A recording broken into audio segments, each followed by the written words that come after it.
ನಮಸ್ಕಾರ ಎಲ್ರಿಗೂ ಕೆಬಿಕೆ ಕಿಚನ್ಗೆ ಸ್ವಾಗತ। ಇವತ್ತಿನ ವಿಡಿಯೋದಲ್ಲಿ ಹೆಸರುಬೇಳೆ ಪಾಯಸನ ಹೇಗೆ ಮಾಡೋದಂತ ತೋರಿಸ್ಕೊಡ್ತಾ ಇದ್ದೀನಿ।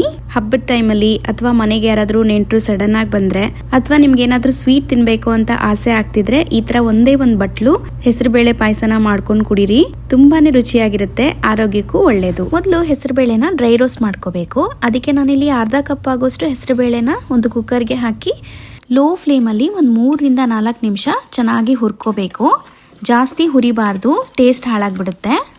ನೋಡಿ ಈ ಥರ ಸ್ವಲ್ಪ ಕಲರ್ ಚೇಂಜ್ ಆದಮೇಲೆ ಇದನ್ನು ಒಂದು 2 ರಿಂದ 3 ಸರಿ ಚೆನ್ನಾಗಿ ನೀರಲ್ಲಿ ತೊಳ್ಕೊಬೇಕು।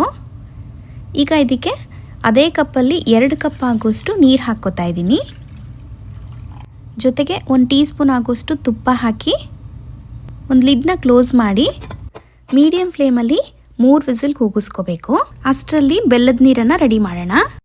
ಒಂದು ಪಾತ್ರೆಗೆ ಅದೇ ಕಪ್ಪಲ್ಲಿ 1 ಕಪ್ ಆಗೋಷ್ಟು ಬೆಲ್ಲ, 3/4 ಕಪ್ ಆಗೋಷ್ಟು ನೀರು ಹಾಕಿ ಈ ಬೆಲ್ಲನ ಕರಗಿಸ್ಕೋಬೇಕು। ನೀವು 1 ಎಳೆ 2 ಎಳೆ ಪಾಕ ಎಲ್ಲ ತರಿಸೋ ಅವಶ್ಯಕತೆ ಇಲ್ಲ, ಜಸ್ಟ್ ಬೆಲ್ಲ ಕರಗಿದ್ರೆ ಸಾಕು। ನೋಡಿ ಈಗ ಬೆಲ್ಲ ಎಲ್ಲ ಕರಗಿದೆ, ಇದನ್ನು ಪಕ್ಕಕ್ಕೆ ಇಟ್ಕೊಳ್ಳೋಣ। ನೋಡಿ ಈ ಕಡೆ ಹೆಸರುಬೇಳೆ ಎಲ್ಲ ಚೆನ್ನಾಗಿ ಬೆಂದಿದೆ। ಈಗ ಇದನ್ನು ಒಂದು ಮ್ಯಾಶರಿಂದ ಅಥವಾ ಸೌಟಿಂದ ಚೆನ್ನಾಗಿ ಮ್ಯಾಶ್ ಮಾಡ್ಕೋಬೇಕು। ತುಂಬಾನೇ ಕಾಳು ಥರ ಇದ್ದರೆ ಟೇಸ್ಟ್ ಚೆನ್ನಾಗಿರೋದಿಲ್ಲ, ನೋಡಿಕೊಂಡು ಮ್ಯಾಶ್ ಮಾಡ್ಕೊಳ್ಳಿ।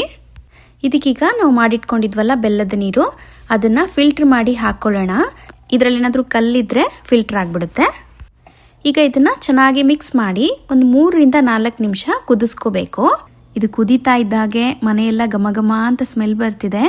ಈಗ ಇದಕ್ಕೆ 1 ಕಪ್ ಆಗೋಷ್ಟು ಹಾಲು ಹಾಕ್ಕೋತಾ ಇದ್ದೀನಿ। ಇದು ಕಾಯಿಸಿ ಆರಿಸಿರುವಂಥ ಹಾಲು। ಈ ಹಾಲಿನ ಬದಲಾಗಿ ನೀವು ತೆಂಗಿನ ಹಾಲು ಸಹಿತ ಹಾಕ್ಬೋದು, ಅದು ಟೇಸ್ಟ್ ಡಿಫ್ರೆಂಟ್ ಆಗಿರುತ್ತೆ, ಇದು ಕೂಡ ತುಂಬ ಚೆನ್ನಾಗಿರುತ್ತೆ। ಈಗ ಇದಕ್ಕೆ 1/4 ಟೀ ಸ್ಪೂನ್ ಆಗೋಷ್ಟು ಏಲಕ್ಕಿ ಪುಡಿನ ಹಾಕಿ ಒಂದು ಕುದಿ ಬರ್ಸ್ಕೊಳ್ಳೋಣ। ಇದು ಒಂದು ಕಡೆ ಕುದೀತಾ ಇರಲಿ, ಇನ್ನೊಂದು ಕಡೆ ಒಂದು ಸಣ್ಣ ಪ್ಯಾನ್ಗೆ 1 ಟೇಬಲ್ ಸ್ಪೂನ್ ತುಪ್ಪ ಹಾಕಿ ದ್ರಾಕ್ಷಿ ಮತ್ತು ಗೋಡಂಬಿ ಹಾಕಿ ಚೆನ್ನಾಗಿ ಫ್ರೈ ಮಾಡ್ಕೊಳ್ಳೋಣ। ಇದಕ್ಕೆ ನೀವು ದ್ರಾಕ್ಷಿ ಮತ್ತು ಗೋಡಂಬಿನ ಎಷ್ಟು ಬೇಕಾದರೂ ಹಾಕ್ಕೋಬೋದು। ಈಗ ಇದು ಫ್ರೈ ಆಗಿದೆ, ಇದನ್ನು ಈ ಪಾಯಸಕ್ಕೆ ಹಾಕಿ ಚೆನ್ನಾಗಿ ಮಿಕ್ಸ್ ಮಾಡಿಕೊಂಡ್ರೆ ತುಂಬಾ ರುಚಿಯಾಗಿರುವಂಥ ಹೆಸರುಬೇಳೆ ಪಾಯಸ ರೆಡಿ ಆಗುತ್ತೆ। ನೋಡೋದಕ್ಕೆ ಏನಪ್ಪ ಇಷ್ಟು ತೆಳ್ಳಗಿದೆ ಅಂತ ಅನ್ಕೋಬೇಡಿ, ಇದು ತಣ್ಣಗಾಗ್ತಿದ್ದಂಗೆ ಸ್ವಲ್ಪ ಗಟ್ಟಿ ಬರುತ್ತೆ। ಆಮೇಲೆ ನಿಮಗೆ ಸ್ವೀಟ್ನೆಸ್ ಇನ್ನೂ ಸ್ವಲ್ಪ ಜಾಸ್ತಿ ಬೇಕಾದರೆ ಬೆಲ್ಲದ ಕ್ವಾಂಟಿಟಿನ ಸ್ವಲ್ಪ ಜಾಸ್ತಿ ಮಾಡ್ಕೊಳ್ಳಿ। ನೋಡಿದ್ರಲ್ಲ ಹೆಸರುಬೇಳೆ ಪಾಯಸನ ಹೇಗೆ ಮಾಡ್ಕೊಳ್ಳೋದು ಅಂತ, ಈವನ್ ಬಿಗಿನರ್ಸ್ ಕೂಡ ತುಂಬಾ ಈಸಿಯಾಗಿ ಮಾಡ್ಕೋಬೋದು। ವಿಡಿಯೋ ಇಷ್ಟ ಆಗಿದ್ರೆ ಒಂದು ಲೈಕ್ ಮಾಡಿ, ಫ್ಯಾಮಿಲಿ ಫ್ರೆಂಡ್ಸ್ಗೆ ಶೇರ್ ಮಾಡಿ। ಇದೇ ಥರ ರೆಸಿಪೀಸ್ಗೆ ನನ್ನ ಚಾನಲ್ನ ಸಬ್ಸ್ಕ್ರೈಬ್ ಮಾಡ್ಕೊಳ್ಳಿ, ಬೆಲ್ ಐಕಾನನ್ನು ಒತ್ತಿ। ನೆಕ್ಸ್ಟ್ ವಿಡಿಯೋದಲ್ಲಿ ಸಿಗೋಣ। Until then take care.